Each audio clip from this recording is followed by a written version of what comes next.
Hi students, in last class we have seen about observation techniques and now let's see about self-reporting techniques.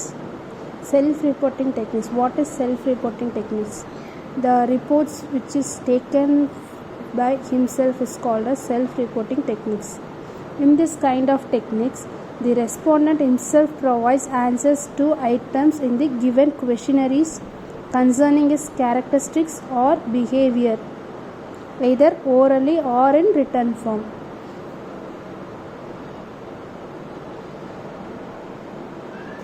The answers given by himself for the questionnaire which is called நம்ம ஏதாச்சும் ஒரு questions கொடுத்துருப்போம், அந்த questions அவங்களே கொடுத்துருப்பாங்க based on their பிஹேவியருக்கு ஏற்ற மாதிரி அவங்களோட கேரக்டருக்கு ஏற்ற மாதிரி அவங்க ஆன்சர் பண்ணியிருப்பாங்க. அந்த ஆன்சர்ஸ் வந்து ஓரலாகவும் இருக்கலாம் இல்லை ரிட்டன் ஃபார்ம்லேயும் இருக்கலாம் அப்படின்னு சொல்கிறாங்க. That is called self reporting டெக்னிக்ஸ்ன்னு சொல்கிறாங்க. ஃபார் எக்ஸாம்பிள் என்ன சொல்கிறாங்கன்னா, in interview 2 the interviewer ask questions to the interviewee and gets his answers directly in a face-to-face situation. Besides noticing his mood, likes, dislikes, fears, etc. For example, என்ன சொல்கிறாங்கன்னா, நம்ம இப்போ வந்து ஒரு இன்டர்வியூக்கு போகும்போது ஃபேஸ் டு ஃபேஸ் இன்டர்வியூ நடக்கும்.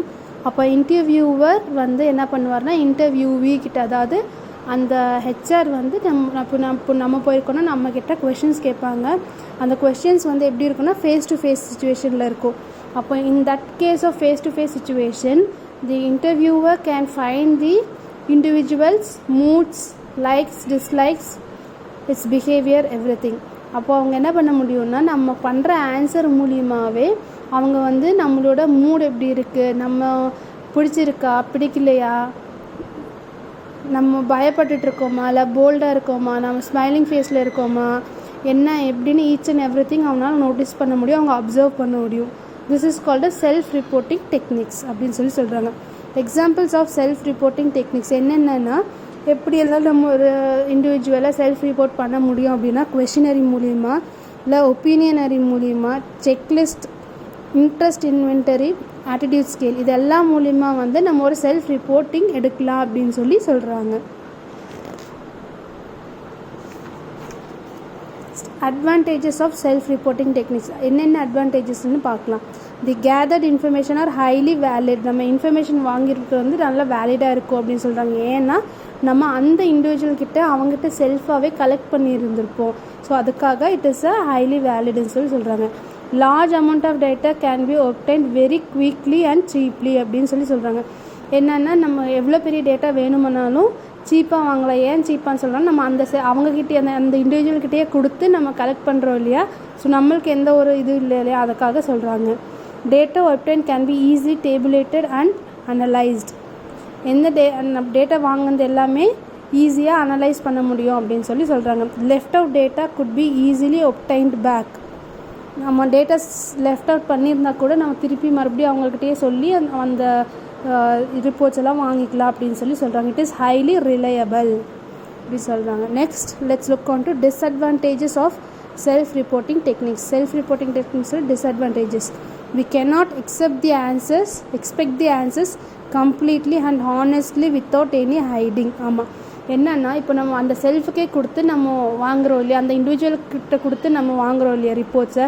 So அந்த இண்டிவிஜுவல் மேபி போய் கூட சொல்லியிருந்துருக்கலாம், இல்லைன்னா நிறைய விஷயங்களை மறைச்சிட்டு மற்ற அந்த கொஷினுக்காக சும்மா ஒரு ஃபேக்கான ஒரு ஆன்சர் கொடுத்துருக்கலாம் அப்படின்னு சொல்கிறாங்க. It is necessary to check the collected data by cross checking through another resource.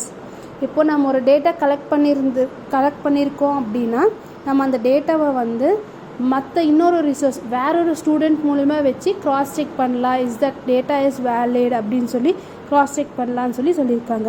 The reliability of data collected is mostly low. இதில் ரிலையபிலிட்டி வந்து கம்மியாக இருக்கும், ஏன்னா நிறைய ஃபேக் ஆன்சர்ஸ் இருக்கலாம் அப்படின்னு சொல்கிறாங்க. Low response rate. Next, the response can be based on their mood and emotions at the time of answering the self-reporting device. இப்போ வந்து நான் ஒரு கொஷினரி ப்ரிப்பேர் பண்ணி உங்களுக்கு கொடுக்கும்போது நீங்கள் வந்து இன்கேஸ் அந்த டைமில் உங்களோட மூட் ப்ராப்பராக இல்லை இல்லை நீங்கள் வந்து அந்த அந்த ஆன்சர் பண்ணுறதுக்கு உங்களுக்கு ஒரு இன்ட்ரெஸ்ட் இல்லை, நீங்கள் இல்லை வேறு ஏதோ வேலையில் சின்சியராக பண்ணிகிட்ருக்கும் போது இடையில வந்து கொடுத்துருந்தா, அந்த மாதிரி சுச்சுவேஷன் டைமில் வந்துட்டு நம்மளோட ஆன்சர்ஸ் வந்து கரெக்டாக இருக்காது. அந்த டைமுக்கு ஏதோ ஒன்று பண்ணலான்னு சொல்லி பண்ணிவிட்டு போயிடுவோம். ஸோ அது வந்து உண்மையாக இருக்காது. நிறைய ஃபேக் ஆன்சர்ஸ் இருக்க வாய்ப்புகள் நிறைய இருக்குது அப்படின்னு சொல்லி சொல்கிறாங்க. This is the disadvantages of self-reporting techniques. So guess you students understood about the self-reporting techniques. Next, anecdotal record. Anecdotal record na, this is nothing but this is associated with observation. இது எப்படி எடுக்கிறாங்கன்னா, ஒரு ஸ்டூடெண்ட்டை observe பண்ணி தான் எடுக்கிறாங்க. எப்படின்னா, நம்ம எங்கே இருக்கும்போது எப்போவாச்சும் ஒரு இடத்துல ஒரு இன்சிடெண்ட் நடந்திருக்கும். அந்த இன்சிடெண்ட்டை வந்து நம்ம பிக்சரைஸ் பண்ணி நேச்சர் கூட இது பண்ணி அதை நம்ம திருப்பி சொல்லுவோம். That is called an anecdotal record. We'll see in detail. This is associated with observation. In everyone's life, particularly while young, a few noteworthy incidents or events occur. நம்ம சின்னதெல்லாம் இருக்கும்போது ஏதோ ஒரு இன்சிடெண்ட் வந்து நம்மளுக்கு அக்கர் ஆகிருக்கும். அது வந்து ஒரு வேர்த்தியான இன்சிடென்ட்ஸாக இருக்கும். அதை வந்து நம்மளால் லைஃப் லாங் நம்மளால் மறக்கவே முடியாது இல்லையா? அதை தான் அவங்க சொல்கிறாங்க. These incidents picturise the nature of his mind and his abilities. Recording such episodes and compiling them is called an anecdotal record அப்படின்னு சொல்கிறாங்க. அந்த மாதிரி எபிசோட்ஸை நம்ம ரெக்கார்ட் பண்ணி அதை கம்பைல் பண்ணுறது தான் என்னன்னு சொல்கிறாங்கன்னா anecdotal ரெக்கார்ட் அப்படின்னு சொல்கிறாங்க. அதோட டெஃபினேஷன்ஸ் என்னன்னு பார்க்கலாம். anecdotal record is the computing of significance incidents in the life of a student லைஃப்பில் நடந்திருக்கிற ஒரு இன்சிடென்ட்ஸ் அப்படின்னு சொல்கிறாங்க. It is an isolated incident of the behaviour of the student which has some special significance. It is isolated incident of the behavior of the student ஓட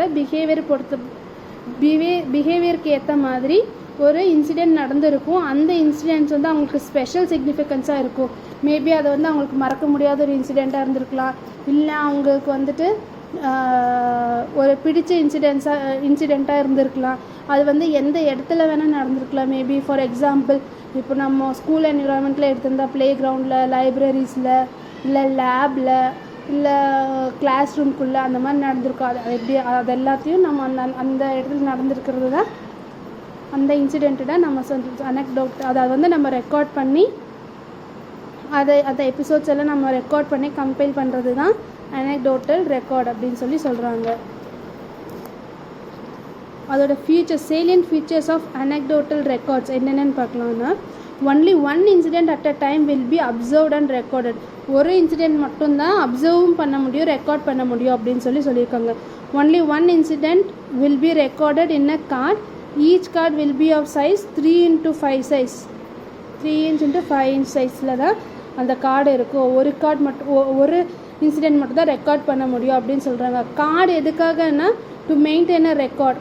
card entries எதுக்காக நடக்குதுன்னா record maintain பண்ணுறதுக்காக. Every teacher will maintain separate cards.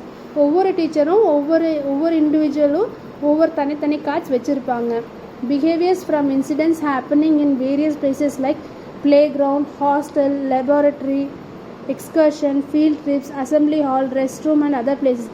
இந்த மாதிரி நிறைய பிளேசஸில் நிறைய incidents நடந்துருக்கும் இல்லையா? அதை தான் சொல்கிறாங்க. அந்த இன்சிடென்ட்ஸை அந்த எபிசோடை நம்ம கேப்சர் பண்ணி ரெக்கார்ட் பண்ணுறது தான் anecdotal ரெக்கார்ட் அப்படின்னு சொல்கிறாங்க. This record should be kept confidentially. இதை வந்து நம்ம கான்ஃபிடென்ஷியலாக வைக்கணும் அப்படின்னு சொல்கிறாங்க. It is only supplementary to other methods of data collection. இது வந்து ஒரு மெயின் ரெக்கார்ட் கிடையாது. இது மற்ற ரெக்கார்ட்ஸுக்கு ஒரு சப்ளிமெண்ட்டான ரெக்கார்டுன்னு சொல்கிறாங்க. ஓகே ஸ்டூடெண்ட்ஸ், தி அட்வான்டேஜஸ் லிமிடேஷன்ஸ் வந்து நெக்ஸ்ட் கிளாஸில் நம்ம பார்க்கலாம்.